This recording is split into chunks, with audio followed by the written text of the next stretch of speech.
अगर इस मार्ग पर आएगा नहीं, लगेगा नहीं, तो वो बुराई छूटेगी कैसे। बहुत बार दाता ने कहा, लेकिन हम इतने ढीठ हैं, अपनी सोच न ऊपरे रखें। फिर भी ऐसे सुर सुर सुर होती रही। परमात्मा ने सोचा कि इन जो 64 लाख का ये झुंड मेरे साथ लाग गया, इनको सुख हुआ, इनका सुख हुआ तो ये मुझे भगवान मानते रहे। आज मैं कह रहा हूं इनका असर नहीं हो रहा। तो परमात्मा ने सोचा सुर सुर क्या लिया, सुसरिये कह दूं। रविदास जी जो थे कबीर साहब के बहुत निकट रहते थे। रविदास जी चमार जाति से थे, परमात्मा जुलाहा जाति से थे। वैसे तो जाति तो हमने बना रखी है, तो महान आत्मा थे, पर जिस कॉलोनी जिस ग्रुप में रहते हैं वो नाम सहमत पड़ जाता है, कोई बात नहीं, जैसे भी। तो उन्होंने कहा, रविदास जी बहुत विश्वास करते थे भगवान की एक एक बात पे। रविदास जी से कहा कि एक हाथी ला किराए पे एक दिन खातिर, और केवल हाथी लाना, पहलवान की जरूरत नहीं, आप उस हाथी के पहलवान बन जाना, यानी ड्राइवर। और उस लड़की को कहा, बेटा तो डेली आकर सत्संग में तुझे कोई रोक के मना बताना। वह आगे आके बैठा रहे मेरे पास, तेने बाहर को बकवास कर देगा नालायक। तो वह रोज आती, सब आगे बैठाते भगवान और ज्ञान सुनाते बेटी को। उसकी आंखों में आंसू पड़े, क्योंकि वो तो सुखी हो गए थे, जिन बकवाद भागी वो तो अभी ताजा दुखी थी। तो एक दिन उसने कहा, बेटा तू कल ऐसे करना, पूरा हार श्रृंगार करके और मेरे साथ चलना। का अच्छा महाराज, आपकी बेटी कहीं ले चलो। परमात्मा ने, कबीर साहब ने एक बोतल के अंदर गंगा जल भर लिया, जैसे वाइट वाइन होया करे, सफेद कति शराब देसी हाथ काट के बना करते पहले, ऐसी लगे। और हाथी पर बैठ गए। आगे रविदास जी हाथी न चलाने वाले, और बीच में रविदास का आगे नमो, वो लड़की बीच में, और कबीर साहब उसके पीछे लड़की के। और उस लड़की के कंधे पर हाथ रख लिया और बोतल ले लिया हाथ में, ढक्कन खोल कर ला, और कहा भी इसने उस मेन बाजार में काट दे। इस हाथी ने वहां ले चल, तो काशी का मेन बाजार है जहां ज्यादा भीड़ है। रविदास जी ने हाथी वहीं से निकाल दिया, और कबीर साहब लोग गंगा जल पियो हैं, और लड़की के कंधे पर हाथ धर कर नो कर रहे।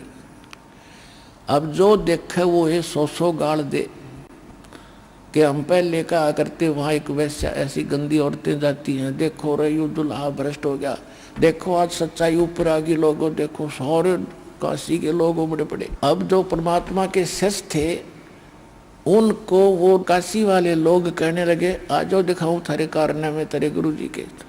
अब देखो यो क्या हो गया, हम कहा करते ना पहले ही। तो मूर्ख क्या कहते हैं कि मैं तो कभी कभी जाया करता, मन्नत नाम नूम छोड़ दिया था पहले ही। कोई कहता मन्नत तो ये जड्डू ले जाया करता, मैं तो वैसे कभी कभी जाता था। यानी सारे के सारे 64 के 64 लाख इस घटना से ऐसे गए जैसे पलड़े से मेंढक कूद जाया करे। परमात्मा सत्संग में सुनाया करते थे, रे मूर्ख आदमियों, जब तुम्हारे पैर टूट रहे थे तब तक मैं भगवान था, आज मैं मूर्ख हो गया। एक वैसा को साथ बैठा कर अपनी बेटी को ज्ञान सुना रहा हूं, आज भगवान नहीं रहा। तो परमात्मा ने उनकी वह फड़क निकालनी थी और उनकी परीक्षा करनी थी, तुम कितने विश्वासी हो और कितना भगवान को पहचान पाए हो। हम इसी बात में मार खाएंगे, हम भगवान को भगवान नहीं समझ पाए। और जब तक हम परमेश्वर कबीर साहब को भगवान नहीं समझकर डट कर भजन करेंगे, इतने पार नहीं हो सकते। लेकिन मालिक दयालु है, वो तो दयालु है, उनको मालूम था कि ये चार्ज कर दिए जितने चाहिए थे, भक्ति इनकी करवा दी, प्रथम मंत्र का जाप करा दिया, और अब ये खालो धक्के पार तो ये हो नहीं सकते जब ये ऐसा घटना इनके मन में, क्योंकि वो श्रद्धा बनी नहीं। गुरु मानुष कर जानते ते नर कहीं है अंध, ओहे दुखी संसार में फिर अग काल के फंद। जब तक हम गुरु को भगवान के इक्विवेलेंट नहीं मानेंगे तब तक मोक्ष नहीं हो सकता। अब जहां भी देखो सारे हाहाकार मच गई। अब क्या हुआ,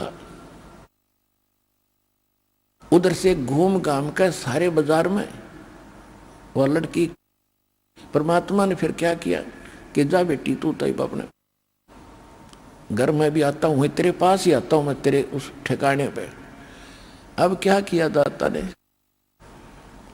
एक अर्जुन सर्जन नाम के दो शिष्य थे, वो मक्का मदीना गए हुए थे, वो मुसलमान थे, उनके शिष्य हुए थे और कति समर्पित थे परमात्मा पे 100%। वो घर त्याग के, और उनका नाम भी मालिक, उन्होंने कहा था हमें ये मुसलमान नाम बदल के ये सिंपल नाम रखो कोई हमारा, तो अर्जुन और सरजुन नाम उनका रख दिया था।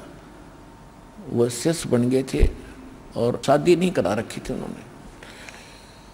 तो जब वो वापस आए तो सभी ने, सब वहां से आग लग रही, सब जगह चर्चा का विषय यही। तो अर्जुन सरजुन को उनके गुरु भाई मिले कि गुरु जी कहाँ हैं, कि गुरु जी बैठे हैं भाई वैश्या के घर पे। क्या मतलब कि गुरु जी का तो भाई बुढ़ापे में दिमाग चल गया, उम्र घनी होगी, और वैश्या के से संपर्क में आ गए, वो तो शराब पी कर सरियाम हाथी पर घूम रहे थे। अर्जुन सरजुन के यह बात जची नहीं रहे, मूर्खो तुम बात क्या कह रहे हो, तुम्हारी जीभ कट जानी चाहिए, तुम गुरु जी के बारे में ऐसे बोल रहे हो, क्या बकवास कर रहे हो, तुमने समझा क्या। ने बोला सच्ची बात ना तो जाके देख ले। हाँ, परमात्मा ने देखा था कि दो और रह रहे, इनको परीक्षा लेनी है, पता था आने लग रहे हुए। तो उन्होंने वो जाकर देखा, परमात्मा बैठे बाहर आंगन में चारपाई पे, लड़की बैठी साथ में नीचे, और उसके दोनों पैरों पे मालिक पैर रख रखे, और वह चरण दबा रही अपने पिताजी के, गुरु जी के। उसके दोनों साथलों पर पैर रखे बैठे, वो पैर दबाने लग रही। अपने आत्माओं यही मार खाते हम। अब जैसे दास, इस दयानंद था, महर्षि दयानंद, इसके विषय में एक बड़ी कथा सुना करते, बड़ा ब्रह्मचारी था और ज्ञानी था, परम आत्मज्ञानी था। उसकी एक हिस्ट्री देखी, उसमें लिख रखा था कि ये बाबा जी रूप में बैठा था, साधना कर रहा था, और एक माई ने आकर इसके चरणा का हाथ लगा के माथा टेक दिया। कहते वो एकदम उठ गया और ऐसे कांप गया सारा, और जंगल में चला गया। 3 दिन तक एक मंदिर में, उजाड़ मंदिर में बैठा रहा। जब उसका मन शांत हुआ, इतना और त्यागी बैरागी और इतना औरतों से दूर भागता था। अरे बड़े आदमी, आत्मज्ञानी कह सकते ऐसे व्यक्ति को। जैसे सांग होया करते, सांग गांव में, और उसमें पहले क्या था, लड़के ही लड़कियों का रोल करते थे। लड़कियों जैसे अंग आर्टिफिशियल लगा करके वो लड़की का रोल करके डांस करते थे। एक नया लड़का दूसरे साथी के साथ सांग देखने चला गया। वो देख कह रहा कि देख कितनी सुंदर लड़की, कैसा बढ़िया डांस कर रही है। वो दूसरा कहता है लड़की नहीं लड़का है, ये नई लड़की है। तो श्याम ने जहाँ वो रुके हुए थे जिस धर्मशाला में, वहाँ ले गया वो साथी, उस नए साथी ने। और वहाँ जाते उन बच्चा ने सारी वो तार के आर्टिफिशियल वो अंग टांग दिए खुट्टी पे, और वो पहन लिए कुर्ता पजामा। जब उसका जच्ची रही तो लड़का था, लड़की नहीं थी। अगली बार अगले दिन तो सांग देखने गया, उसका वो भाव नहीं था कि वो लड़की है, और नो तो नहीं होता कुंगर नाचा है, ये लड़का डांस करे, लड़की नहीं है। तो उसने वो सवजाती दिखाई दे रहा था, जब पहले विजाती नजर आ रहा था, जब तक उसको ज्ञान नहीं था। तो इसी प्रकार जब हम आत्म तत्व में आ जाएंगे, ये 2 कवर ऊपर के नहीं दिखेंगे, अंदर आत्मा का रूप दिखाई देगा।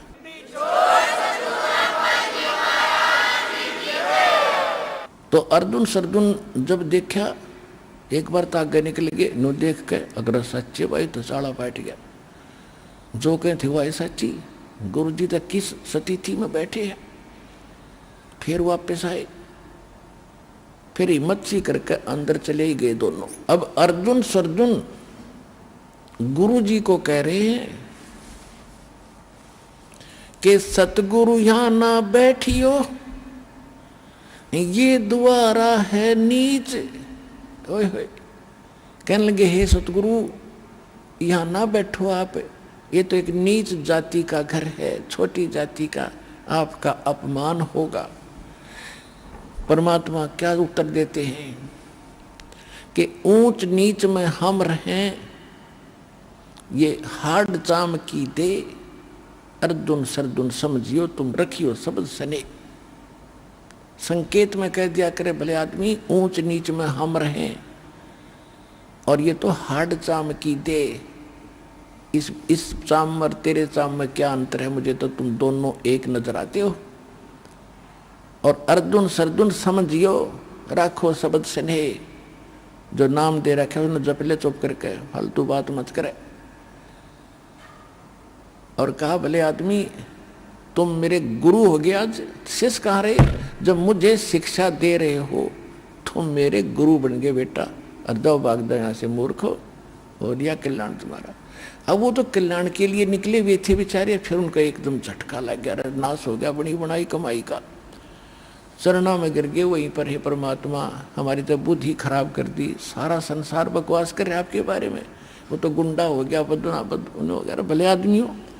परमात्मा बोले फिर तुमने मुझे क्या जाना, संसार की बात मांगे, तुम ऐसे मेरे से दूर हो गए तो फिर खाक भगत और के देखा तुमने, तुम तो साथ रहो, समाज को तो मैंने तुम्हारी फड़क निकालनी थी, ये बकवास करा करते थे, एक लड़की आती है फलाना थी, क्या समझा तुमने, मैं इतना जितना गिर गया और तुम मुझे इतना निकम्मा मान बैठे, जो जब तुम भगवान दिखाई दूं था तुमको, तेरे सौ सुखों थे।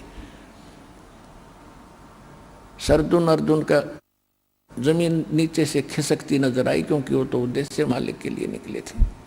कहने लगे दाता घनी गलती बन गई, घनी नीच हमें।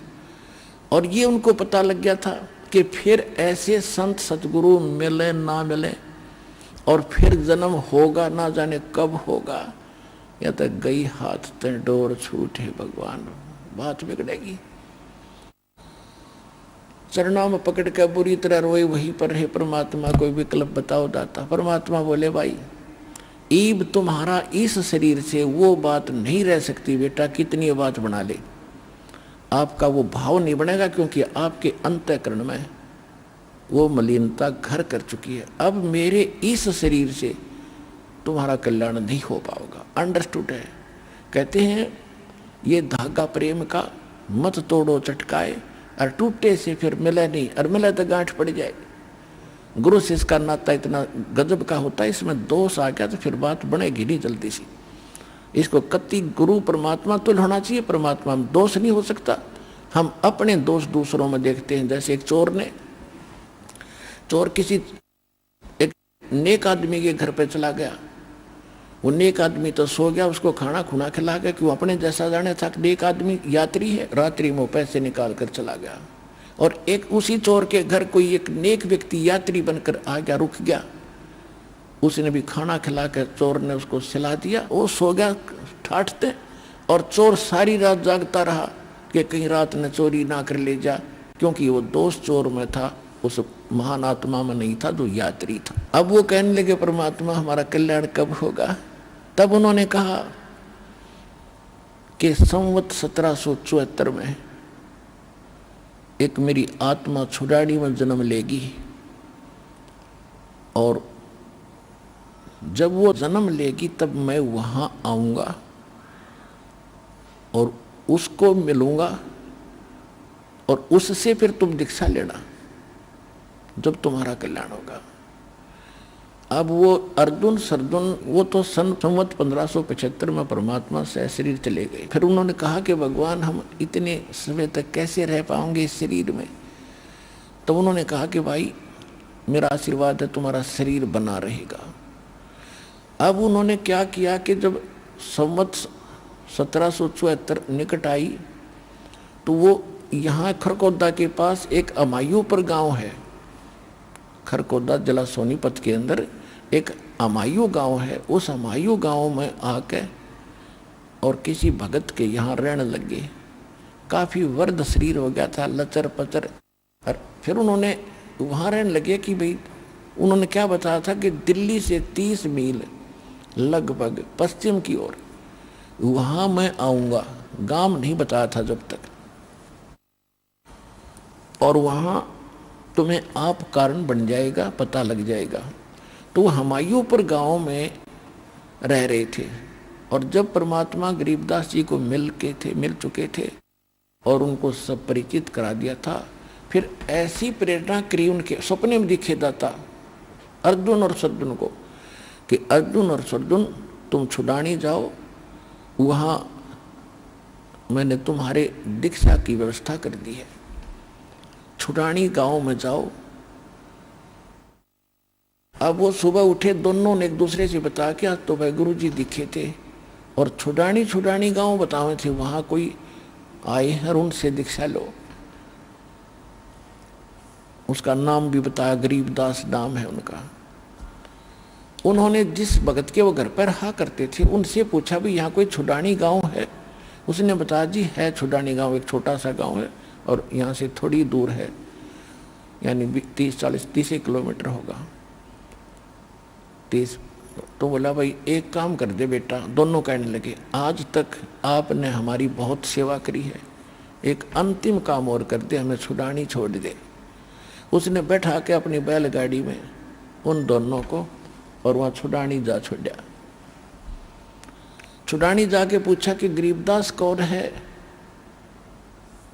उधर से परमात्मा ने प्रेरणा गरीबदास में की थी, उनकी भी दिव्य दृष्टि खोलती थी कि आ जाओ भक्त, मैं तुम्हारी इंतजार कर रहा था, आ जाओ, बताओ क्या काम है? कि महाराज सारी कथा बता दी, मुझे सब पता है, दीक्षा लो, तुमने बहुत बड़ी गलती करी थी अर्जुन, भगवान पर संत पर भगवान के तुल मानना चाहिए। कहा जी बस गलती घनी बन गई, उसी का भोग रहे हैं। उन्होंने नाम लिया, मैंने 2 महीने वहाँ रहे, वहीं शरीर छोड़ के दोनों उनकी समाधि बना रखी थी, अब तो आप फोड़ फाड़ दी छुड़ानी।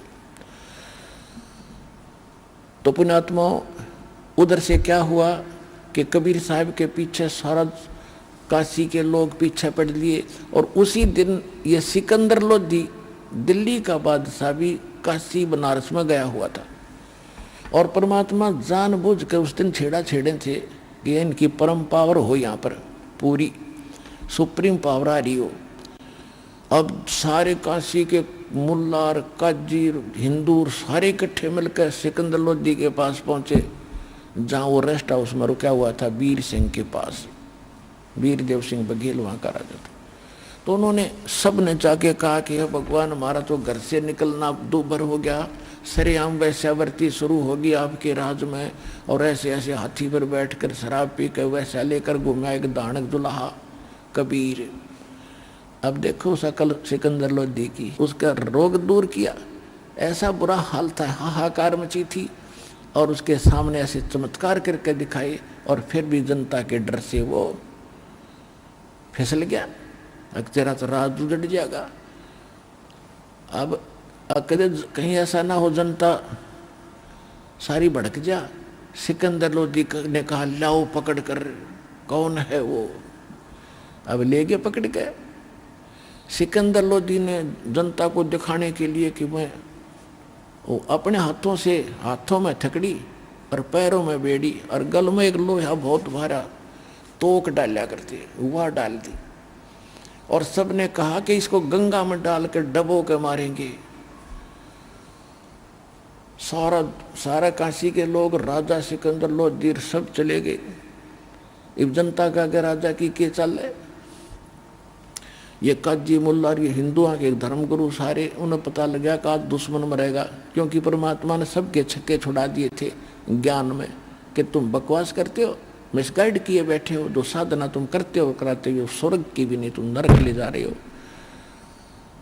तो दोनों धर्म के गुरु उस परमात्मा के विरोधी थे ही, उनका दाव लग गया, सारे इकट्ठे हो गए और कहा इसको डबो के मारेंगे।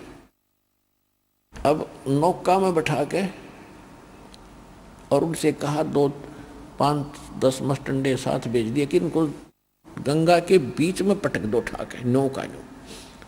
अब उन्होंने जाके परमात्मा को उठा के बहती दरिया के बीच में पटक दिया। परमात्मा जल पर ऐसे बैठ गए जैसे थल पर बैठा करते हैं, हथकड़ी और बेड़ी अपने आप टूट के गिर गई। बोलो सतगुरुदेव कबीर भगवान की जय हो।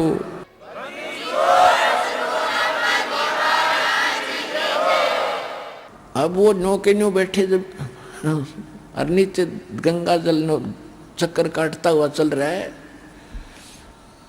अब वो नौका वाले तो बुला लिए, तुम आ जाओ वापस। फिर लगे उनको पत्थर मारो, इसका खूब पत्थर मारे। पत्थर कहाँ जाए इतनी दूर, सेंटर में। फिर कहने लगे गोली मारो इसका। राजा ने आदेश क्या को कहा कि गोली मारनी पड़ेगी। अब राजा डरता, ठीक है गोली मारो। गोली मारे, तीर मारे, एक निजा मालिक की तरफ कहते उड़े, नू हो जाओ ऊपर ने को। फिर कहने लगे भाई नहीं बात बनी, तोब लाओ तोब। तोब के गोले और 12 घंटे मालिक पर बरसाए, नीचों ने आंख नहीं खुली। 4 पहर 12 घंटे तोब के गोले नो दागे गए। वो कभी तक गंगा से बाहर जा पड़ा किसी सरोवर में, या वहीं फंस होकर वहीं गिर जा। अकल नहीं आई ठिकाने, अरे मूर्खो। तोब के गोले और फ्यूज होने लग रहे, एक निजारा। फिर भी आंख ना खुली के कबीर इज गॉड।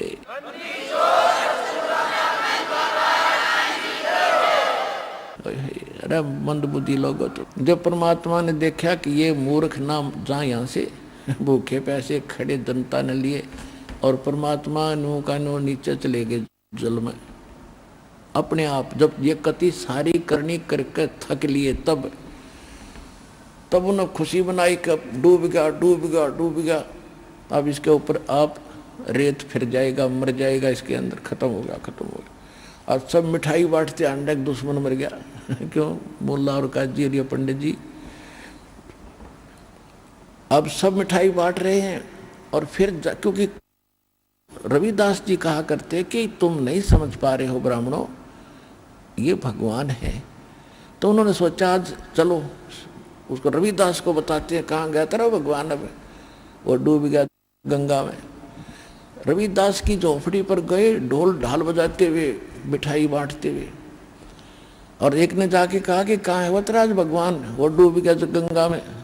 रविदास जी बोले वो बैठा, देख आ जाओ, देखो ये बैठा। बोलो कबीर भगवान की जय हो।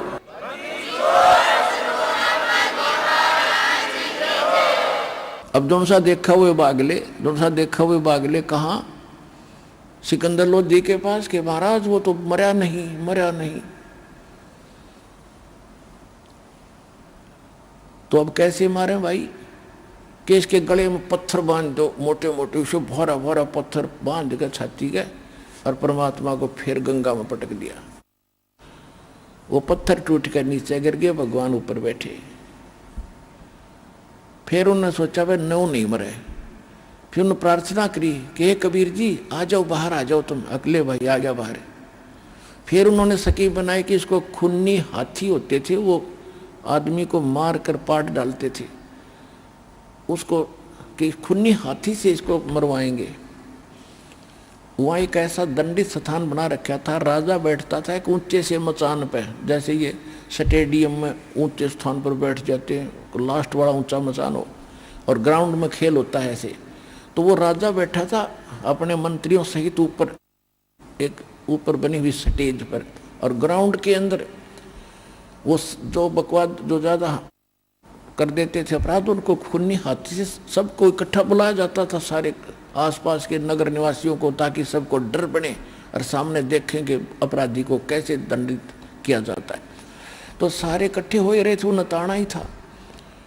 और बीच में परमात्मा को बांध के, गोला लाठी दे के, हाथ पैर बांध के और गिर दिया, ग्राउंड में डाल दिया। और हाथी पीलवान से कहा कि इस हाथी से कुचलवा डाल। हाथी को शराब पिला दी, मदमस्त कर दिया, और पीलवान ऊपर बैठ कर उसको परमात्मा की तरफ लाने लगा। जब थोड़ी सी दूर पर रह गया हाथी, परमात्मा ने शेर का रूप बना लिया। शेर को देखकर हाथी की किल चिंगाड़ मारे और लीद कर वापस भागे, मुंडी धुन धुन के।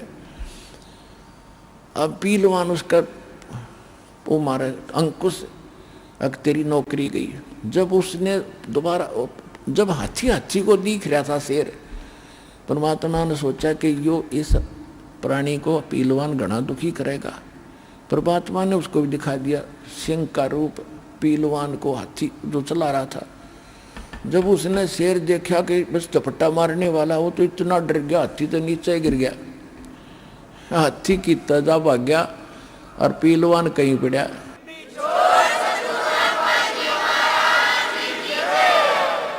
अब परमात्मा ने ये सोचा कि इस पहलवान को दंडित करेगा ये मूर्ख सिकंदर लोधी, इसको मारेगा गरीब को। तब परमात्मा खड़े हुए, हाथ हथकड़ी वो बांध रखी थी, टूट गई सारी। परमात्मा निर्बंध को कोई बांध सकता है? खड़े हो गए और सिकंदर लोधी ने ऐसा दिखाई दिया जैसे शीश आसमान पर अड़ा हो भगवान का, इतना नूरी शरीर चमक रहा हो।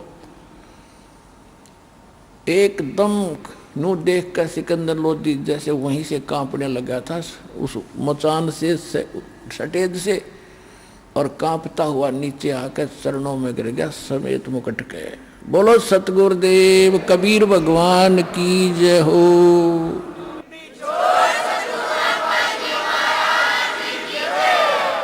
अनंत कोट ब्रह्मांड का एक रति नहीं भारे, सतगुरु पुरुष कबीर हैं ये कुल के सिरजनहारे। गुरु मानुष कर जानते ते नर कहिए अंधे, ओए दुखी संसार में फिर आग काल के फंदे। तो पुण्यात्माओं, जो गलती हमसे पहले बन चुकी है उन फाउल पॉइंटों को आपको इसलिए बताया जाता है कहीं फिर मार ना खा जाओ या बात बिगड़ जाएगी। परमात्मा कितने दयालु हैं, उन 64 लाख को चार्ज करके यहाँ 2 प्रकार से विमुख होते हैं भगवान से, गुरु से। एक तो गुरुद्रोही बन जाते हैं, जो गुरुद्रोही बन जाते हैं, गुरु की निंदा करते हैं सब जगह जा करके, उनको तो असंग जन्म तक मनुष्य शरीर नहीं मिलेगा, वो भक्ति तो खत्म उनकी हुई हुई। एक वैसे ही भोले भाले जैसे थोड़ा सा झटका लगा, बुराई नहीं करी और विमुख हो गए समाज के डरते, के जवाब देंगे। गुरुद्रोही नहीं बने, विमुख जरूर हो गए, तो उनकी भक्ति बनी रही, जिस कारण से वो 64 लाख ही आप हो। मालिक ने इतना चार्ज कर गए कि ईब आपको मनुष्य जन्म होते हुए आ रहे हैं, मनुष्य जन्म होते हुए आ रहे हैं, और वो तड़फ भगवान की आज भी विद्यमान है। अब सबसे पहले सतलोक आश्रम बरवाला जिला हिसार में वो 64 लाख आवेंगे जो कहीं कहीं पटक रखे काल ने, और उसके बाद पूरे विश्व के कलम चढ़ावांगे, सबका बेड़ा पार होगा। बोलो सतगुरुदेव।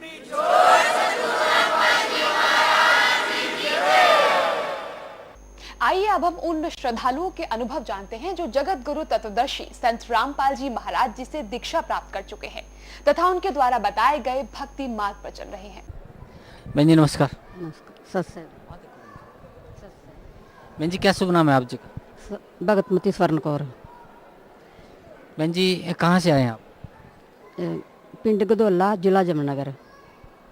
बहन जी परम संत सतगुरु रामपाल जी महाराज से नाम उपदेश लेने से पहले आप कौन सी भक्ति करते थे? गुरुद्वारे जाते सी बस। तो आप गुरुद्वारे जाते थे तो वहाँ क्या भक्ति करते थे आप? सवेरे नितनेम करना, शाम का नितनेम करना, एक सुखनी साहिब का पाठ करना, बस जी। तो जब आप गुरुद्वारे जाते थे शाम सुबह का नितनेम करते थे, शाम का नितनेम करते थे, और वो सुखमनी साहिब का पाठ करते थे, तो उससे आपको क्या लाभ मिलता था? लाभ कुछ नहीं होया, बस करते करते बस 3 गड्डियां सी वो भी विक गई, 2 प्लाट सी वो भी विक गए, कि घर च बीमारी पै गई। पहला सहुरा बीमार पै गया, उत्थे 5-7 लाख लग गया तो मर गया। तो फिर देवर बीमार पै गया तो 5-7 लाख उत्ते लग गया, तो बस फिर उन्होंने भी डैथ हो गई। इस तरह करते करते मतलब साड़ी मतलब स्थिति थल्ले थल्ले जाती रही बस। हाँ बहन जी परम संत सतगुरु रामपाल जी महाराज की शरण आपको कैसे प्राप्त हुई? इस तरह है कि मेरा भैन का मुंडा है, उन्होंने नाम लिया सी पहले, उन्होंने सानू समझाया कि नाम ले लो, तो असी कहा भी गुरु ग्रंथ साहब तो वड्डा तो उत्ते कोई है ही नहीं, गुरु नानक देव तो वड्डा कोई भी नहीं हैगा। तो बस यही गल याद आ जाती सी कि सब सीखण को हुक्म है गुरु मान्यो ग्रंथ, भी सानू तो आदेश है भी गुरु ग्रंथ नूं ही मनना हैगा। उस तो उपरंत साडे मतलब 4 ਦਿਨ ਨਹੀਂ ਸੀ, 2-4 ਮਹੀਨੇ ਪੈਣੇ ਐਕਸੀਡੈਂਟ ਹੋ ਜਾਣਾ, ਤੇ 4 ਮਹੀਨੇ ਪੈਣੇ ਐਕਸੀਡੈਂਟ ਹੋ ਜਾਣਾ, ਕਿ ਅਸੀਂ ਕਿਸੇ ਨੂੰ ਰਿਸ਼ਤੇਦਾਰਾਂ ਨੂੰ ਸ਼ਰਮ ਦੇ ਮਾਰੇ ਦੱਸਦੇ ਵੀ ਨਹੀਂ ਸੀ ਕਿ ਸਾਡਾ ਐਕਸੀਡੈਂਟ ਹੋਇਆ। ਇਹਨਾਂ ਨੇ ਕਹਿਣਾ ਹੈ ਕਿ ਇਹਨਾਂ ਦਾ ਰੋਜ਼ ਐਕਸੀਡੈਂਟ ਹੋ ਜਾਂਦਾ ਹੈ। ਜਦੋਂ 5ਵਾਂ 6ਵਾਂ ਐਕਸੀਡੈਂਟ ਬਹੁਤ ਜ਼ਬਰਦਸਤ ਹੋਇਆ, ਬਹੁਤ ਜ਼ਬਰਦਸਤ ਹੋ ਕੇ ਮੇਰਾ ਸਾਰਾ ਹੀ ਮਤਲਬ ਮੇਰੀ ਬੇਟੀ ਤੇ ਮੈਂ ਜਾ ਰਹੀ ਸੀ ਬਰਾੜੇ, ਮੇਰੇ ਪੇਕੇ ਨੇ, ਤੇ ਮੈਂ ਉੱਥੇ ਗਈ ਸੀ ਤੇ ਉੱਥੇ ਮੇਰੀ ਭਰਜਾਈ ਛੋਟੀ ਨੇ ਨਾਮ ਲਿਆ ਹੋਇਆ ਸੀ, ਤੇ ਗੁਰੂ ਜੀ ਦੀ ਮਤਲਬ ਜੋਤ ਲਾਉਂਦੀ ਸੀ। ਪਹਿਲੇ ਸਮਝਾਇਆ ਮੈਨੂੰ ਵੀ ਤੁਸੀਂ ਨਾ, ਮੇਰੇ ਭਣੇਵੇਂ ਨੇ, ਭੈਣ ਦੇ ਮੁੰਡੇ ਨੇ, ਵੀ ਨਾਮ ਲੈ ਲੈ ਕਿ ਮਾਸੀ ਜੀ ਪਤਾ ਨਹੀਂ ਪਰਮਾਤਮਾ ਨੇ ਕਹਾਇਆ ਕਿ ਤੇਰੀ ਉਮਰ ਨਾ ਬਹੁਤ ਘੱਟ ਏ, ਤੇਰੀ ਨਾ ਉਮਰ 45 ਸਾਲ ਏ। ਮੇਰੇ ਮਤਲਬ ਉਹ ਪਹਿਲੇ ਥੋੜ੍ਹਾ ਬਹੁਤ ਹੱਥ ਦੇਖ ਲੈਂਦੇ ਸੀ, ਹੁਣ ਤੇ ਨਾਮ ਲਿਆ ਉਹਨਾਂ ਨੇ, ਤੇ ਹੁਣ ਤੇ ਨਹੀਂ ਦੇਖਦੇ, ਪਹਿਲੇ ਨਾਮ ਤੋਂ ਪਹਿਲਾਂ ਉਹਨਾਂ ਨੇ ਸਾਡੇ ਘਰ ਆਏ, ਸਾਡੇ ਸਾਰੇ ਪਰਿਵਾਰ ਦਾ ਉਹਨਾਂ ਹੱਥ ਦੇਖਿਆ, ਤੇ ਬੱਚੇ ਕਹਿਣ ਲੱਗੇ ਮੰਮੀ ਤੂੰ ਹੀ ਹੱਥ ਦਿਖਾ ਲੈ, ਕਹਿੰਦੇ ਮਾਸੀ ਜੀ ਤੁਹਾਡੀ ਉਮਰ ਬਹੁਤ ਘੱਟ ਏ। ਤੇ ਮੈਂ ਕਿਹਾ ਕੋਈ ਗੱਲ ਨਹੀਂ, ਉਮਰ ਘੱਟ ਜਾਣਾ ਤੇ ਹੈ ਹੀ ਏ, ਪੱਕਾ ਘਰ ਤੇ ਉਹੀ ਏ, ਇੱਥੇ ਬੈਠ ਤੇ ਰਹਿਣਾ ਨਹੀਂ। ਤੇ ਇੰਨਾ ਨਹੀਂ ਸੀ ਪਤਾ ਸਾਨੂੰ ਵੀ ਪੱਕਾ ਘਰ ਸਾਡਾ ਸਤਲੋਕ ਏ, ਜਿੱਥੋਂ ਅਸੀਂ ਆਏ ਹੋਏ ਹਾਂ। ਇੱਥੋਂ ਫੇਰ ਬਸ ਮੇਰੇ ਭਣੇਵੇਂ ਨੇ ਮਤਲਬ ਦਿੱਤੀਆਂ, ਕਿਤਾਬਾਂ ਵੀ ਦਿੱਤੀਆਂ, ਜਾ ਕੇ ਮੈਂ ਆਪਣਾ ਘਰ ਰੱਖ ਦਿੱਤੀਆਂ, ਸਾਲ ਪਈਆਂ ਰਹੀਆਂ। ਦੇਖੋ ਕਾਲ ਨੇ ਏਡੀ ਬੁੱਧੀ ਭ੍ਰਿਸ਼ਟ ਕੀਤੀ ਸੀ ਕਿ ਮੈਂ ਮੇਰੇ ਪਿਤਾ ਜੀ ਗਿਆਨੀ ਸੀ, ਮੈਂ ਹਰ ਕਿਤਾਬ ਪੜ੍ਹਦੀ ਸੀ, ਜੋ ਵੀ ਮੈਨੂੰ ਧਾਰਮਿਕ ਕਿਤਾਬ ਲੱਭਦੀ ਸੀ, ਕਿਸੇ ਦੇ ਘਰ ਵੀ ਜਾਣਾ ਮੈਂ ਕਿਤਾਬ ਉਹੀ ਚੁੱਕ ਕੇ ਨਾ ਪੜ੍ਹਨ ਲੱਗ ਜਾਂਦੀ ਸੀ, ਧਾਰਮਿਕ ਕਿਤਾਬ ਕੋਈ, ਪਰ ਉਹ ਕਿਤਾਬ ਮੈਂ ਨਾ ਸਾਲ ਨਹੀਂ ਪੜ੍ਹੀ ਹੈ। ਘਰ ਕਿਤਾਬਾਂ ਪੜ੍ਹੀਆਂ ਰਹੀਆਂ। ਸਾਲ ਬਾਅਦ ਤੋਂ ਬਾਅਦ ਜਦੋਂ ਮੈਨੂੰ ਕਿਹਾ ਵੀ ਨਾਮ ਲੈ ਲਾ, ਮੈਂ ਕਿਹਾ ਵੀ ਮੈਂ ਤੇ ਨਾ ਬੱਚਿਆਂ ਦੀ ਸ਼ਾਦੀ ਕਰਕੇ ਨਾ ਫਿਰ ਨਾਮ ਲਵਾਂਗੀ, ਵਾਅਦਾ ਕੀਤਾ ਮੈਂ ਕਿਹਾ ਮੈਂ ਨਾ ਪਰਮਾਤਮਾ ਸਤਿਗੁਰੂ ਰਾਮਪਾਲ ਜੀ ਦਾ ਨਾਮ ਜ਼ਰੂਰ ਲਵਾਂਗੀ, ਪਰ ਮੈਂ ਬੱਚੇ ਵਿਆਹ ਕੇ। ਕਹਿੰਦੇ ਤੇਰੀ ਨਾ ਉਮਰ ਘੱਟ ਏ ਬਹੁਤ ਏ, ਮੈਂ ਤੈਨੂੰ ਪਹਿਲੇ ਵੀ ਕਿਹਾ ਸੀ। ਪਰ ਜਦੋਂ ਮੇਰਾ ਐਕਸੀਡੈਂਟ ਹੋਇਆ ਮੈਂ 45 ਸਾਲ ਦੀ ਹੋ ਗਈ। 45 ਸਾਲ ਦੀ ਜਿਸ ਦਿਨ ਹੋਈ ਮੇਰਾ ਐਕਸੀਡੈਂਟ ਇੰਨਾ ਮਤਲਬ ਬਹੁਤ ਜ਼ਬਰਦਸਤ ਹੋਇਆ। ਮੇਰੀ ਬੇਟੀ ਨਾਲ ਸੀ, ਮੇਰੀ ਬੇਟੀ ਨੂੰ ਖਰੋਂਚ ਤੱਕ ਨਹੀਂ ਆਈ ਹੈਗੀ, ਪਰ ਮੇਰਾ ਸਾਰਾ ਸਰੀਰ ਟੁੱਟ ਗਿਆ। 3 ਵੀਲਰ ਜਿਹੜਾ ਸੀ ਮੇਰਾ 10 ਮਿੰਟ ਮੇਰੇ ਉੱਤੇ ਚੱਲਦਾ ਰਿਹਾ। ਤੇ ਉਸ ਦਿਨ ਦੀ ਗੱਲ ਹੈ, ਜਿਸ ਦਿਨ ਮੇਰਾ ਐਕਸੀਡੈਂਟ ਹੋਇਆ ਨਾ, ਉਸ ਦਿਨ ਮੈਂ ਆਪਣੀ ਭਰਜਾਈ ਦੀ ਘਰੋਂ ਪ੍ਰਣਾਮ ਕਰਕੇ ਆਈ ਸੀ।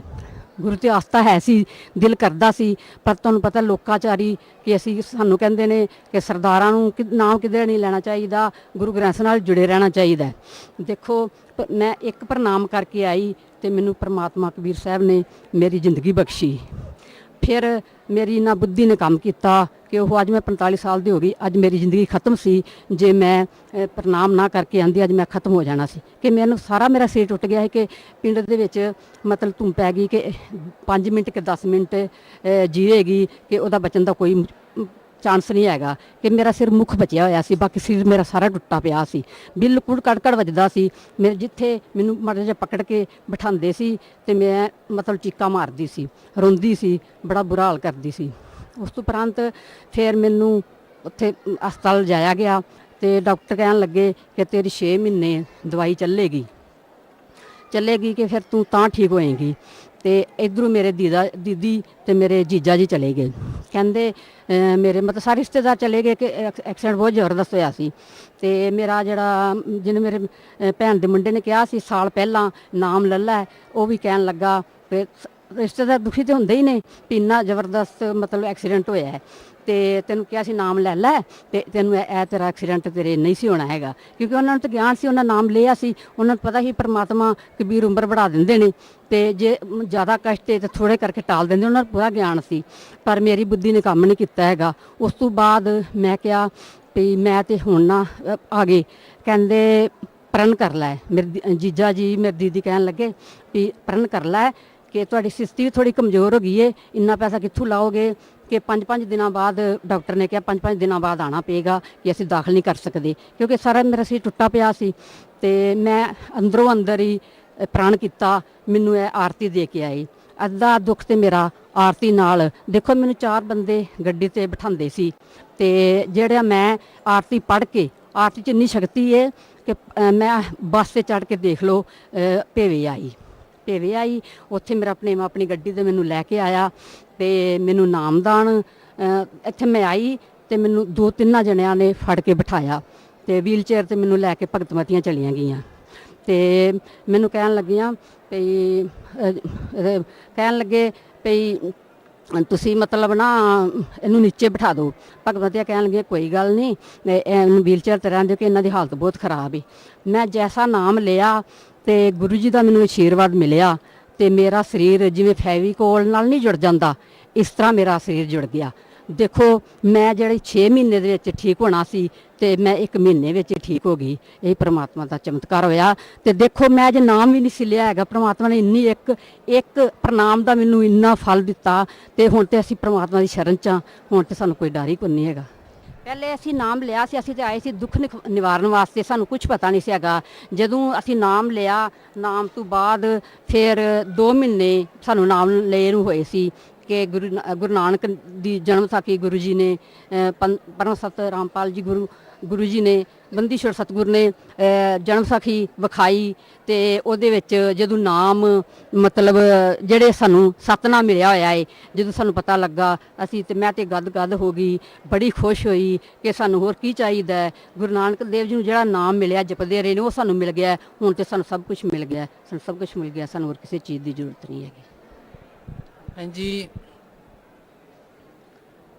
परम संत सतगुरु रामपाल जी महाराज ने जो सद्भक्ति आपको दी है, उस भक्ति का आप बता रहे हैं कि आपको बहुत बड़ा लाभ मिला, आपको एक नया जीवन मिला। तो बहन जी, भगत समाज को क्या संदेश देना चाहते हैं आप? समाज को मैं संदेश देना ਚਾਹੁੰਦੀ ਹਾਂ ਕਿ ਮੈਂ ਆਪਣੇ ਭੈਣ ਭਰਾਵਾਂ ਬਜ਼ੁਰਗਾਂ ਤੇ ਬੱਚਿਆਂ ਨੂੰ ਕਹਿ ਰਹੀ ਹਾਂ ਕਿ ਪ੍ਰਿਥਵੀ ਤੇ ਕੋਈ ਨਹੀਂ ਹੈਗਾ। ਇਹੀ ਪਰਮਾਤਮਾ ਆਏ, ਇਹਨਾਂ ਨੇ ਮੈਨੂੰ ਜ਼ਿੰਦਗੀ ਦਿੱਤੀ ਹੈ। ਤੁਸੀਂ ਵੀ ਆਓ ਤੇ ਆਪਣਾ ਕਲਿਆਣ ਕਰੋ, ਕਿਉਂਕਿ ਇਹ ਮੋਕਸ਼ ਦਾ ਮਾਰਗ ਹੈ। ਅਸੀਂ ਤੇ ਆਏ ਸੀ ਕਿ ਆਪਣਾ ਦੁੱਖ ਨਿਵਾਰਨ ਵਾਸਤੇ, ਤੇ ਬਾਕੀ ਅੱਜ ਸਾਨੂੰ ਮੋਕਸ਼ ਦਾ ਮਾਰਗ ਮਿਲ ਗਿਆ ਹੈ। ਇਹ ਤੇ ਬੜਾ ਵਧੀਆ ਹੋ ਗਿਆ। ਹਾਂਜੀ, ਮੈਂ 10 ਸਾਲ ਜਨਮ ਸਾਖੀ ਪੜ੍ਹੀ ਹੈਗੀ ਏ, ਸਾਰੀ ਮੈਂ ਜਨਮ ਸਾਖੀ ਪੜ੍ਹੀ ਹੈਗੀ। ਹੁਣ ਤੇ ਮੈਨੂੰ ਥੋੜੀ ਯਾਦ, ਕਿਉਂਕਿ 4 ਸਾਲ ਹੋ ਗਏ ਨੇ ਸਾਨੂੰ ਨਾਮ ਲਿਆ ਨੂੰ, ਮੈਨੂੰ ਇੰਨਾ ਯਾਦ ਵੀ ਕੋਈ ਨਹੀਂ, ਕਿਉਂਕਿ ਮੈਨੂੰ ਤੇ ਹੁਣ ਸਤ ਭਗਤੀ ਮਿਲ ਗਈ, ਮੇਰਾ ਤੇ ਹੁਣ ਕਿਸੇ ਪਾਸੇ ਧਿਆਨ ਹੀ ਕੋਈ ਨਹੀਂ। ਬਾਕੀ ਥੋੜਾ ਮੈਂ ਤਾਂ ਮੈਨੂੰ ਯਾਦ ਹੈਗਾ ਕਿ ਉਹ ਮੈਂ ਸਾਖੀ ਪੜ੍ਹੀ ਹੋਈ ਏ ਕਿ ਵੇਈ ਨਦੀ ਦੇ ਵਿੱਚ ਗੁਰੂ ਨਾਨਕ ਦੇਵ ਜੀ ਜਦੋਂ ਮੋਦੀਖਾਨੇ ਦੀ ਨੌਕਰੀ ਕਰਦੇ ਸੀ ਤੇ ਉਦੋਂ ਵੇਈ ਨਦੀ 'ਚ ਪਰਮਾਤਮਾ ਕਬੀਰ ਲੈ ਕੇ ਗਏ। ਉਹ ਵੀ ਨਹੀਂ ਸੀ ਮਤਲਬ ਮੰਨਦੇ ਕਿ ਬ੍ਰਹਮਾ ਵਿਸ਼ਨੂੰ ਮੇਸ਼ ਤੱਕ ਹੀ ਭਗਤੀ ਏ, ਉਹ ਅੱਗੇ ਕੋਈ ਨਹੀਂ ਹੈਗਾ। ਫਿਰ ਪਰਮੇਸ਼ਰ ਕਬੀਰ ਜੀ ਉਹਨਾਂ ਨੂੰ ਸਤਲੋਕ ਲੈ ਕੇ ਗਏ। ਫਿਰ ਉਹਨਾਂ ਨੇ ਮਤਲਬ ਯਕੀਨ ਕੀਤਾ ਤੇ ਫਿਰ ਉੱਥੇ ਉਹਨਾਂ ਨੇ ਜਿਹੜਾ ਸਤਨਾਮ ਵਾਹਿਗੁਰੂ ਕਹਿੰਦੇ ਨੇ ਨਾ, ਇਹ ਉਹਨਾਂ ਨੇ ਕਿਹਾ ਸੀ, ਝਾਂਕੀ ਵੇਖ ਕਬੀਰ ਦੀ ਨਾਨਕ ਕੀਤੀ ਵਾਹ ਸਿੱਖਾਂ ਦੇ ਗਲ ਪਈ ਤੇ ਕੌਣ ਛੜਾਵੇ ਤਾਂ, ਕਿਉਂ ਪਰਮਾਤਮਾ ਆਏ ਹੋਏ ਨੇ, ਇਹੀ ਛੜਾਣਗੇ। ਗੁਰੂ ਨਾਨਕ ਦੇਵ ਜੀ ਤੇ ਸਾਰੀ ਮਤਲਬ ਗੁਰੂ ਗ੍ਰੰਥ ਸਾਹਿਬ 'ਚ ਬਾਣੀ ਜਿਹੜੀ ਲਿਖ ਗਏ ਨੇ, ਸੁਖਮਨੀ ਸਾਹਿਬ ਦੇ ਪਾਠ ਵਿੱਚ ਵੀ ਲਿਖ ਗਏ ਨੇ ਕਿ ਪੂਰਾ ਪ੍ਰਭ ਰਾਧਿਆ ਪੂਰਾ ਜਾਂਕਾ ਨਾਉ, ਨਾਨਕ ਨੇ ਪੂਰਾ ਪਾਇਆ ਤੇ ਪੂਰੇ ਕੇ ਗੁਣ ਗਾਓ। ਪੂਰੇ ਗੁਰ ਕਾ ਸੁਨੇ ਪਦੇਸ, ਪਾਰ ਬ੍ਰਹਮ ਨਿਟ ਕਰ ਪੇਖ, ਸਵਾਸ ਸਵਾਸ ਸਿਮਰੋ ਗੋਬਿੰਦ, ਮਨ ਅੰਤਰ ਕੀ ਉਤਰੇ ਚਿੰਤ। ਬਸ ਉਹ ਤੇ ਇੱਧਰ ਇਸ਼ਾਰਾ ਕਰ ਗਏ ਨੇ। ਹਾਂਜੀ, ਗੁਰੂ ਨਾਨਕ ਦੇਵ ਜੀ ਤੇ ਗਿਆਨ ਧਿਆਨ ਕਿਛ ਕਰਮ ਨਾ ਜਾਣਾ, ਸਾਰ ਨਾ ਜਾਣਾ ਤੇਰੀ, ਸਭ ਤੇ ਵੱਡਾ ਸਤਿਗੁਰ। ਉਹਨਾਂ ਨੇ ਕਿਹਾ ਜਿਨ ਕਲ ਰਾਖੀ ਮੇਰੀ, ਵੀ ਜਿਹਨੇ ਮੇਰੀ ਰੱਖ ਲਈ। ਹੁਣ ਸਾਡੇ ਸਿੱਖ ਸਮਾਜ 'ਚ ਬਾਣੀ ਪੜ੍ਹਦੇ ਹਾਂ ਵਾ, ਸਮਝ ਨਹੀਂ ਆਉਂਦੀ ਹੈਗੀ, ਕਿਉਂਕਿ ਗੁਰੂ ਨਾਨਕ ਦੇਵ ਜੀ ਨੇ ਇਹ ਵੀ ਕਿਹਾ, ਜਦੋਂ ਪਰਮਾਤਮਾ ਕਬੀਰ ਸਾਹਿਬ ਮਿਲੇ ਨੇ, ਉਹਨਾਂ ਨੇ ਕਿਹਾ ਹੈ ਸਭੇ ਇੱਛਾ ਪੂਰੀਆਂ ਜਾਂ ਪਾਇਆ ਅਗਮ ਅਪਾਰਾ, ਗੁਰੂ ਨਾਨਕ ਨੂੰ ਮਿਲਿਆ ਪਾਰ ਬ੍ਰਹਮ ਤੇਰੇ ਚਰਨਾਂ ਤੋਂ ਬਲਿਆਰਾ। ਤੇ ਅਸੀਂ ਸੋਚਨੇ ਆ ਕਿ ਜੇ ਧੀਆਂ ਮਿਲ ਗਈਆਂ, ਪੁੱਤਰ ਮਿਲ ਗਏ, ਆ ਚੀਜ਼ਾਂ ਵਸਤੂਆਂ ਮਿਲ ਗਈਆਂ ਨੇ, ਆਪਾਂ ਉਹ ਸੋਚਦੇ ਸੀ ਪਹਿਲਾਂ ਵੀ ਇਹਦਾ ਮਤਲਬ ਹੈ ਵੀ। ਹੁਣ ਦੇਖੋ ਗੁਰਬਾਣੀ ਨਾਮ ਲਿਆ ਸਤਿਗੁਰ ਦਾ, ਤੇ ਹੁਣ ਸਾਨੂੰ ਬਾਣੀ ਵੀ ਸਮਝਾਉਣ ਲੱਗ ਗਈ ਏ, ਕਿਉਂਕਿ ਮੈਂ 10 ਸਾਲ ਜਨਮ ਸਾਖੀ ਪੜ੍ਹੀ ਏ, ਸਾਨੂੰ ਕੁਝ ਪਤਾ ਨਹੀਂ ਸੀ ਹੈਗਾ ਵੀ ਨਾਮ ਗੁਰੂ ਨਾਨਕ ਦੇਵ ਜੀ ਕਿਹੜਾ ਜਪਦੇ ਨੇ। ਹੁਣ ਪਤਾ ਲੱਗਾ ਹੈ ਕਿ ਗੁਰੂ ਨਾਨਕ ਦੇਵ ਜੀ ਇਹ ਨਾਮ ਜਪਦੇ, ਸਤਨਾਮ ਜਪਦੇ ਸੀ। ਸਤਨਾਮ 2 ਅਕਸ਼ਰ ਦਾ ਹੈ, ਜਿਹੜਾ ਗੁਰੂ ਨਾਨਕ ਦੇਵ ਜੀ ਨੂੰ ਮਿਲਿਆ ਤੇ ਉਹੀ ਸਾਨੂੰ ਮਿਲਿਆ ਹੈ। ਇਹ ਗੁਰੂ ਗ੍ਰੰਥ ਸਾਹਿਬ ਦੇ ਵਿੱਚ ਇਹ ਨਾਮ ਲਿਖੇ ਹੋਏ ਨੇ ਕਿ ਸੋਈ ਗੁਰੂ ਪੂਰਾ ਕਹਾਵੇ, 2 ਅੱਖਰ ਕਾ ਵੇਦ ਬਤਾਵੇ, ਏਕ ਛਡਾਵੇ ਏਕ ਲਿਖਾਵੇ, ਤਾਂ ਪ੍ਰਾਣੀ ਕੀ ਨਿਚ ਗਰਕ ਹੋ ਜਾਵੇ। ਮੇਰੇ ਸਾਰੇ ਭੈਣ ਭਰਾਵਾਂ ਨੂੰ, ਸਾਰਿਆਂ ਨੂੰ, ਖਾਸ ਕਰਕੇ ਸਿੱਖ ਭੈਣ ਭਰਾਵਾਂ ਨੂੰ ਬੇਨਤੀ ਏ ਕਿ ਜੋ ਗੁਰੂ ਨਾਨਕ ਦੇਵ ਜੀ ਨੇ ਭਗਤੀ ਕੀਤੀ ਏ, 2 ਅੱਖਰ ਦਾ ਸਤਨਾਮ ਉਹਨਾਂ ਨੇ ਜਪਿਆ ਏ, ਉਹ ਵੀ ਤੁਸੀਂ ਆਓ ਤੇ ਆਪਣਾ ਕਲਿਆਣ ਕਰਾਓ। ਉਹ ਸਤਨਾਮ ਸਤਿਗੁਰੂ ਰਾਮਪਾਲ ਜੀ ਮਹਾਰਾਜ ਜੀ ਦਿੰਦੇ ਨੇ, ਤੇ ਆਓ ਆਪਣਾ ਕਲਿਆਣ ਕਰਾਓ। ਇਸ ਪ੍ਰਿਥਵੀ ਤੇ ਹੋਰ ਕੋਈ ਨਹੀਂ ਹੈਗਾ, ਜਿੱਥੇ ਮਰਜ਼ੀ ਭਟਕ ਲਓ, ਕਿਧਰੇ ਵੀ ਨਹੀਂ ਹੈਗਾ। ਇਹੀ ਇਹ ਮੁਕਤੀ ਦਾ ਦਰ। ਅਸੀਂ ਤੇ ਆਏ ਸੀ ਦੁੱਖ ਨਿਵਾਰਨ ਵਾਸਤੇ ਕਿ ਸਾਡਾ ਦੁੱਖ, ਸਾਡੇ ਇਹ ਕੰਮ ਹੋ ਜਾਣਾ, ਸਾਡੇ ਕੰਮ ਹੋ ਜਾਣ, ਕਿ ਸਾਨੂੰ ਤੇ ਮੋਕਸ਼ ਮਾਰਗ ਮਿਲ ਗਿਆ ਹੈ, ਸਾਨੂੰ ਸੱਚਾ ਸਤਿਗੁਰ ਮਿਲ ਗਿਆ ਹੈ, सच्चा सतगुरु मिल गया। धन्यवाद आपका बहन जी, बहुत बहुत धन्यवाद। क्या नाम है बहन जी आपका? मेरा नाम भारती है। बहन जी कहाँ से आए हैं आप? मैं फरीदाबाद से आई हूँ, हरियाणा। बहन जी क्या काम करते हैं आप? मैं सॉफ्टवेयर इंजीनियर हूँ। प्रेजेंटली मैं गुड़गांव में जॉब कर रही हूँ। बहन जी संत रामपाल जी महाराज की शरण में आने से पहले आप कौन सी भक्ति करते थे? संत रामपाल जी महाराज जी की शरण में आने से पहले हम सभी प्रकार की भक्ति करते थे। जैसे भी जो बता देता था उसे ही फॉलो करते थे। घर में जो भी ट्रेडिशंस कल्चर्स चल रहे थे उसे ही आगे चलाए जा रहे थे। कोई बोलता था मंदिर चले जाओ, फास्ट रख लो, मंडे का व्रत रखो, शनिवार को शनिदेव पे जाके तेल चढ़ाओ, और गुरुद्वारे चले जाओ, चलिया रख लो, पीर की दरगाह पे चले जाओ। तो जैसा जो बताता था हम उसे ही फॉलो कर रहे थे, बट उससे हमें कोई सेटिस्फैक्शन नहीं था, कोई लाभ भी नहीं हो रहा था। हमें लग रहा था जैसा जो बता रहे हैं हम वही कर रहे हैं, but whether it is right और wrong, this was a question and it was totally unanswered. कुछ नहीं पता था हमें इसके बारे में, बट जैसा चल रहा था हम उसे ही फॉलो कर रहे थे। That's it. बहन जी संत रामपाल जी महाराज की शरण में आप कैसे आए? Actually it is past 8 years back हमारी फैमिली की कंडीशन बहुत ज़्यादा ही ख़राब थी। मेरे फादर का टोटल बिजनेस लॉस हो चुका था और हमारे पास खाने को पैसे नहीं थे। Even I was in 10th standard that time, और हमारे फादर के पास हमें एजुकेशन के लिए भी, अच्छी एजुकेशन दिलाने के लिए भी पैसे नहीं थे। तो उस समय फादर ने लोन लिया और हमें जैसे तैसे पढ़ाया, और उस समय हम जो भी भक्ति कर रहे थे उस समय कोई रिजल्ट्स नहीं मिल रहे थे। और उसके बाद फिर 2 साल ऐसे ही बीत गए। हम परमात्मा की खोज करते रहे, बट कहीं से कुछ रिजल्ट्स नहीं निकले। इट वाज टोटली निल। 2 साल बाद मेरे फादर के एक फ्रेंड हैं, वो हमारे घर आते जाते रहते थे। वो ऐसे ही भगवान की चर्चा होती रहती थी कि परमात्मा कैसे हैं, कहाँ हैं, बट हमें कुछ पता नहीं चलता था। हमें लगता था कि परमात्मा शायद निराकार हैं इन फॉर्म ऑफ लाइट, कि वो साकार हैं, तो वो कहाँ हैं, हमारे दुखों का निवारण क्यों नहीं कर रहे। हम परमात्मा की हर तरफ से कोशिश कर रहे हैं हम उन्हें पाने की, हम हर तरीके से उनकी पूजा भी कर रहे हैं, तो फिर हमें क्यों नहीं रिजल्ट्स मिल रहे हैं, हमारे दुख क्यों नहीं कट रहे हैं। तो हमारा ये क्वेश्चन, हमें ऐसे लगता था कि हम दुखों में ही जी रहे हैं, सुख क्यों नहीं आ रहे। अगर परमात्मा है तो हमें सुख दे, वो हमें दुखों में क्यों रख रहा है ऐसा। तो फिर 2 साल ऐसे ही बीत गए, तो पता चला 2008 की बात है ये। उस समय परमात्मा जेल में थे ड्यू टू करोथा कांड, और उस समय फरीदाबाद में ही सत्संग चलता था, परमात्मा का CD में चलता था। तो मेरे फादर वहाँ सत्संग सुनने गए, तो उन्हें कुछ समझ नहीं आया, बट यही पता चला कि ये ज्ञान कुछ डिफरेंट है।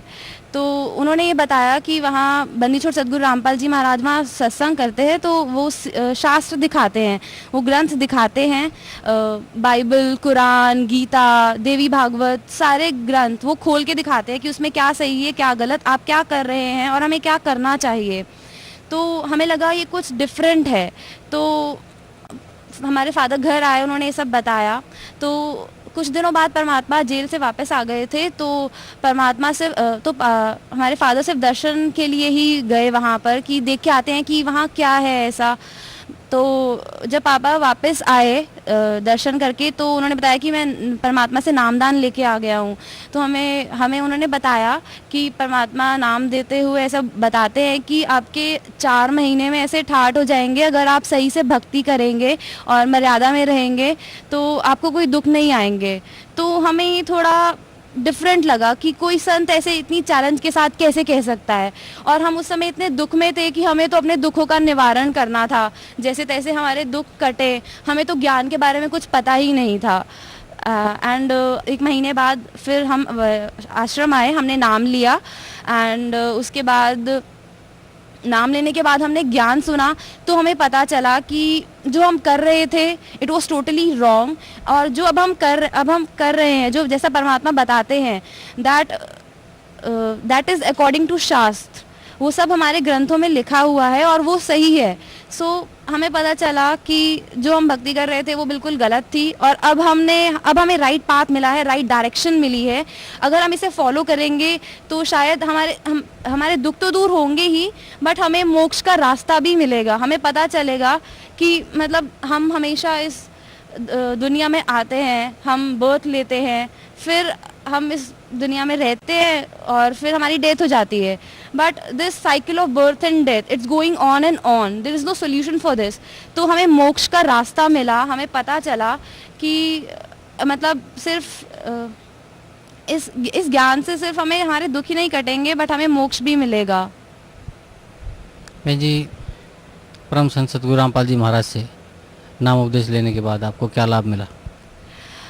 बंदी छोड़ सतगुरु रामपाल जी महाराज की शरण में आने से हमारे सारे दुखों का निवारण हो गया. हमारी फैमिली में जितना भी फाइनेंशियल क्राइसिस था सब सॉर्ट आउट हो गया.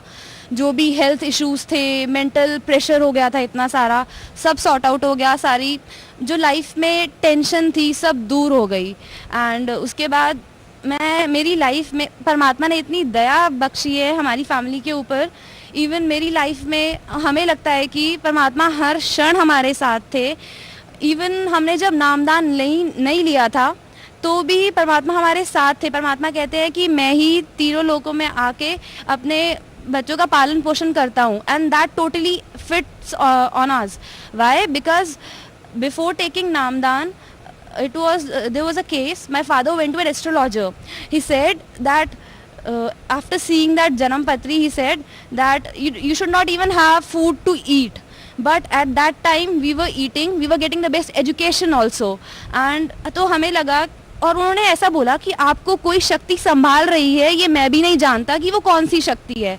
और हमने नामदान लेने के बाद हमें ये चीज़ पता चली कि वो सतगुरु रामपाल जी महाराज ही थे जो पूर्ण परमात्मा कबीर साहिब के रूप में इस धरती पर आए हुए हैं और वो ही हमें तब संभाल रहे थे. तो एंड बिफोर टेकिंग नामदान there was one other case. हम गुरुद्वारे जाते थे तो हम एक शब्द सुनते थे. वो शब्द था कि आप कि श्वासों की माला से मैं सिमरूं तेरा नाम. तो वो अब जब हमने नामदान लिया, सेकेंड नामदान जब लिया सतनाम, तब हमें पता चला कि वो श्वासों की माला थी क्या. वो दूसरा नाम था सतनाम, जो हम अभी करते हैं और उससे हमारा मोक्ष होगा. तो पहले तो हम उसे बस बोले जा रहे थे शब्द के रूप में, बट अब हम उसे एक्सपीरियंस कर रहे हैं अपनी लाइफ में. So that was the thing. And even जब हमने नामदान लिया तो मैं उस समय 12th स्टैंडर्ड में थी. उस समय मैं इंजीनियरिंग की प्रिपरेशन कर रही थी. मुझे एंट्रेंस लेना था इन अ गुड कॉलेज. तो मुझे बिकॉज ऑफ हायर रैंक मुझे एडमिशन गवर्नमेंट कॉलेज में नहीं मिल पाया. सो मैं प्राइवेट कॉलेज में कोशिश कर रही थी कि मुझे एडमिशन मिल जाए. तो उस समय हमने रिसेंटली ही नामदान लिया था. तो प्राइवेट कॉलेज में एडमिशन लेने के लिए फ़ीस थोड़ी हाई होती है, तो उस समय इतने पैसे भी नहीं थे. सो उस समय ऐसा हुआ कि परमात्मा ने ऐसी दया करी हमारे ऊपर कि मेरे फादर की एक मशीनरी थी, वो 3 ईयर्स से टोटली स्क्रैप में पड़ी हुई थी. तो परमात्मा ने ऐसी दया की कि वो machinery at a very good cost वो सेल आउट हो गई और मेरी पढ़ाई के लिए पैसे भी निकल आए. एंड लोग ऐसा कहते हैं कि it's very difficult to get a job in a good engineering college and even after getting the admission you don't get a job. But मेरे केस में I got offer letters from 3 different companies और उसके बाद भी मुझे कोई परेशानी नहीं आई जॉब ढूंढने में. परमात्मा हर समय मेरे साथ थे. मेरी इंजीनियरिंग 2012 में कंप्लीट हुई थी. तो उसके बाद मेरी प्लेसमेंट हो चुकी थी कंपनी में, बट मुझे ऑफर लेटर नहीं आया था ज्वाइनिंग के लिए. तो दिसंबर 2012 में मुझे ऑफर लेटर मिला. बट मुझे 1 वीक का ही नोटिस पीरियड था कंपनी को ज्वाइन करने के लिए और उस समय मेरी ज्वाइनिंग चेन्नई में आई थी. तो मुझे ऐसे लगा कि it's just 1 week and I have to make all the arrangements and it's too difficult for me. So मैंने परमात्मा से प्रार्थना की. आज मैं आश्रम आई, मैंने बंदी छोड़ सतगुरु रामपाल जी महाराज से प्रार्थना की कि मैंने सब कुछ बताया उन्हें कि मेरी ऐसे ज्वाइनिंग आ गई है कंपनी में, मुझे चेन्नई जाना पड़ रहा है और वहाँ मुझे कोई फैसिलिटी भी नहीं दे रहे हैं आने जाने के लिए, वहाँ रहने के लिए, और सिर्फ 1 वीक का पीरियड है और मैं कैसे करूँगी. तो परमात्मा ने मुझे आज्ञा दे दी कि तू चली जा, देखी जाएगी जैसे भी होगा. तो मुझे अंदर से लग रहा था कि मैं परमात्मा को छोड़ के इतनी दूर कैसे जाऊँ चेन्नई में, where it is too difficult to survive for north Indian people. So मैंने पूरी तैयारी कर ली थी. मुझे जिस दिन फ़्लाइट बोर्ड करनी थी उससे 1 दिन पहले ही मुझे कंपनी से मेल आया कि your joining has been postpone. तो मुझे एक तरफ इतनी खुशी हुई कि मतलब इसमें परमात्मा की ऐसी क्या लीला है, परमात्मा क्या कर रहे हैं, और मुझे कुछ समझ नहीं आ रहा था। एक तो मैं बहुत खुश थी कि चलो मुझे तैयारी करने के लिए भी टाइम मिल गया। And in that mean while मुझे एक और कंपनी से भी ऑफर लेटर आ गया विद इन फ्यू वीक्स कि आप इंटरव्यू के लिए आ जाइए। आप मेरा वहाँ भी परमात्मा की दया से इंटरव्यू क्लियर हो गया, बट उसमें एक कंडीशन थी कि आपको पैसे देने थे, and it was a huge amount, 45,000 का अमाउंट था, और वो मुझे पे करना था फॉर द ट्रेनिंग। बट मुझे ऐसे लगा कि इतना वर्थ नहीं है पे करना, बट मुझे लगा कि इंस्टॉलमेंट्स में देना है तो चलो ठीक है दे देंगे। परमात्मा ने अगर इट्स बेटर कि हम चेन्नई जाने से बेटर है कि मैं घर के पास ही यही जॉब कर लूँ। तो परमात्मा की दया से मैंने वहाँ मुझे जॉइनिंग 28 जनवरी की जॉइनिंग मिली, 28 जनवरी 2013। और उसके बाद मैंने उनको पोस्ट डेटेड चेक दे दिया था अपनी इंस्टॉलमेंट का कि आप ट्रेनिंग का ये फ़ीस ले लीजिए। बट मीनवाइल उस समय परमात्मा मेरे लिए क्या कर रहे थे मुझे खुद समझ नहीं आ रहा था। और मीनवाइल 28 जनवरी को मुझे ज्वाइन करनी थी वो कंपनी गुड़गांव में, बट 25 जनवरी को मुझे एक और कंपनी से कॉल आ गया कि आप इंटरव्यू देने के लिए आ जाइए। 26 जनवरी as it was republic day तो वो ऑफ था। मैं 27 जनवरी को इंटरव्यू देने गई एंड 2 राउंड्स थे, परमात्मा की दया से वो दोनों राउंड्स भी क्लियर हो गए। और 28 जनवरी को उन्होंने कहा कि आप नेक्स्ट 2 राउंड और हैं तो आप उनके लिए आइएगा। So instead of going for that company इन गुड़गांव मैं इंटरव्यू देने चली गई। मुझे लगा शायद परमात्मा ही इसमें कुछ और अच्छा कर रहे हैं मेरे लिए। तो मैंने नेक्स्ट 2 राउंड्स दिए उस दिन, तो फिर मेरे वो दोनों राउंड्स भी क्लियर हो गए। परमात्मा ने इतनी दया करी मुझ पर और वो दोनों राउंड्स क्लियर हो गए। उसके बाद भी परमात्मा ने कहा 45,000 का जो मेरा खर्चा हो रहा था वो भी बचा दिया। और उसके बाद उन्होंने 2 महीने के लिए ट्रेनिंग के लिए भेजा बैंगलोर। मैंने परमात्मा से प्रार्थना करी कि मुझे कंपनी ट्रेनिंग के लिए बैंगलोर भेज रही है, और उन्होंने कहा है कि वो बाद में आपको आपकी प्रेफर्ड लोकेशन दे देंगे, तो शायद मैं वापस गुड़गांव आ सकती हूँ। तो फिर मैंने परमात्मा से आज्ञा ली। परमात्मा ने कहा कि चली जा। तो मैंने 2 महीने बैंगलोर में ट्रेनिंग करी and and it was a good company which I got in Gurgaon, और उससे बहुत बेटर थी। मुझे सारी फैसिलिटीज़ भी मिली, इवन आने जाने का एयर फेयर, वहाँ रहने का अकोमोडेशन एंड ट्रांसपोर्ट। तो मैं उस समय परमात्मा का इतना धन्यवाद कर रही थी। मैं बयान नहीं कर सकती उस समय मैं किस टाइम पीरियड से गुजर रही थी। परमात्मा हर क्षण मेरे साथ थे और मेरी जीवन में जो भी रुकावटें आ रही थी वो सब बिल्कुल दूर करे जा रहे थे। और मुझे लग नहीं रहा था कि मतलब ये कोई आम इंसान कर सकता है ये सब चीज़ें। मतलब बंदी छोड़ सतगुरु Rampal ji Maharaj is true God. वो इस धरती पर आए हुए हैं सिर्फ हमें इस काल के जाल से निकालने के लिए। और इवन आफ्टर कि जब मैंने ट्रेनिंग के दौरान मुझे कभी नहीं लगा कि मैं अकेली हूँ, और परमात्मा हर क्षण मेरे साथ थे। एंड इवन जब मेरी ट्रेनिंग ख़त्म हो गई तो उन्होंने कहा कि आपको हैदराबाद जाना है, प्रोजेक्ट आपको वहाँ एलोकेट हुआ है। बट मैंने मन ही मन परमात्मा को प्रार्थना की कि प्लीज़ आप मुझे अपने पास बुला लीजिए और मुझे कहीं यही पास में ही जॉब मिल जाए। एंड मैंने अपने फादर को, मैं उस समय बैंगलोर में थी, तो मैंने अपने फादर को बोला कि आप आश्रम में परमात्मा को प्रार्थना कर दीजिए कि ऐसे हैदराबाद प्रोजेक्ट मिल रहा है तो गुड़गांव हो जाए। तो फिर नेक्स्ट डे ही मुझे कंपनी से दोबारा कॉल आ गया कि ठीक है, आपका सेम प्रोजेक्ट हैदराबाद में जो है वो गुड़गांव में भी है, तो आप गुड़गांव जा सकते हैं। And at that time I can't tell you the feeling which I had in me. It was totally कि ऐसे कोई आम इंसान नहीं कर सकता। मतलब परमात्मा ही है जो ये सब कुछ कर सकते हैं। अपने बच्चों को वो यहाँ बचाने आए हुए हैं इस काल के जाल से। मतलब हम जितने भी दुविधाओं में फंसते हैं तो परमात्मा ही है जो हमें बचाते हैं। बहन जी, you are calling Sant Rampal ji Maharaj as a परमात्मा, और even though you are calling is a real god, तो can you prove Sant Rampal ji Maharaj is the real god, Sant Rampal ji Maharaj is the परमात्मा? यस, बिकॉज मैंने अपनी लाइफ में सब कुछ किया बिफोर टेकिंग नामदान। मैंने सारी पूजाएं करी, जितने भी देवी देवता जो बताते हैं नॉर्मली, ब्रह्मा विष्णु महेश, आप इन सब की पूजा कीजिए। तो ये सब तो ये जैसा भी बताया गया, ये सब तो ग्रंथों में लिखा ही नहीं हुआ है कि इनकी पूजा करनी है। बिकॉज द जो भक्ति हम अभी कर रहे हैं, it's not according to the shastra, it's not, we are not following the right principles and the right religious things that we should follow. It's not written in a granth. So if we will do that, we will not get the right results. And जो भी मुझे लाभ हुए हैं अभी तक, तो वो कोई आम संत नहीं कर सकता। और बंदी छोड़ सदगुरु रामपाल जी महाराज ही पूर्ण परमात्मा हैं, जो इस धरती पर आए हुए हैं हमें बचाने के लिए इस काल के जाल से। Yes, of course,